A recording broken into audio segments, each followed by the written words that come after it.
When my son was born, I distinctly remember having this conversation with my wife about the type of toys he was going to play with. We were the classic new parents. Everything would be wooden and organic, an abacus made of sustainable oak, a rattle whittled from a freshly foraged pine cone. Of course, it didn't pan out that way. Within days of his arrival, our house was overcome with neon-coloured plastic that all seemed to play Twinkle Twinkle Little Star at exactly the wrong moment. But there was one type of toy he was definitely never going to play with. We were adamant, not our son, not in this house. And that was toy weapons. There would be no bows and arrows, no swords, absolutely no guns. In fact, no weapons whatsoever. What even is this thing? That also didn't quite pan out the way we'd hoped. In fact, the other evening, as I tidied away the 700th toy sword, I wondered to myself, how much of my son's playtime does he spend with these things? Like, how much of his playtime is spent in battle mode? And it was during a particularly intense lightsaber duel earlier this week that he looked me straight in the eye and said, "Daddy, do you want to fight or are you going to surrender?" The words struck me almost as hard as the lightsaber to the head that shortly followed afterwards. But they struck me because that question, that choice, feels like one I'm having to make a lot at the moment. You see, right now, it feels like we're always in battle mode.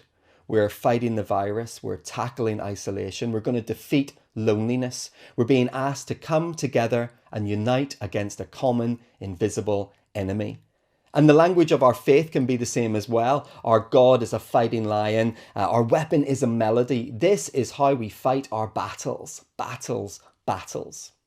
And don't get me wrong, that language has been incredibly helpful for me in the past. It's seen me through some really tough times.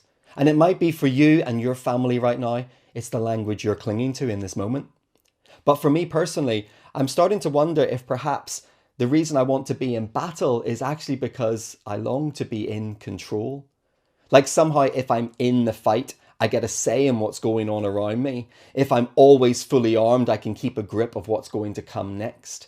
If I'm in the battle, I'm in control.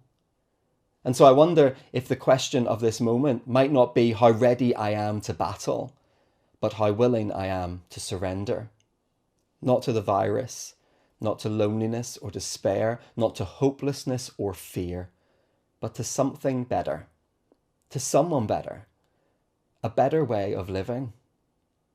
There's this moment in the Bible, it's in Mark chapter 8, where Jesus is talking about what it might mean to really follow him.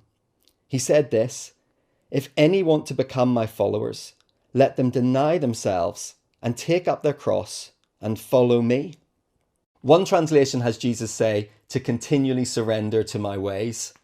I wonder what it would look like if I continually surrendered to his ways in this moment. To lay down the sword of self that wants to carve a heroic place for me in this battle, and instead surrender to the ways of the one who always put others first. To lay down the arrows of activity that see me fired off in all sorts of different directions, always moving, maybe not so sure what I'm aiming at. And instead surrender to the ways of the one who knew how to take a rest, a real rest, whatever storm raged. To lay down the weapons of worth that see me find my value in how seen I am or noticed I am or important I am, and instead surrender to the ways of the one who shows us how to live a really abundant life. So whether facing a global pandemic, or a long lockdown, a war of words with your neighbour, or a battle of wills with a loved one, or even a lightsaber duel with a 6-year-old. My prayer is that I will always surrender to the ways of the one who chose victory not in picking up more weapons, but in the ultimate act of surrender. And my hope is that as we stay safe in this moment, that we will both now and in whatever is to come, stay most of all surrendered.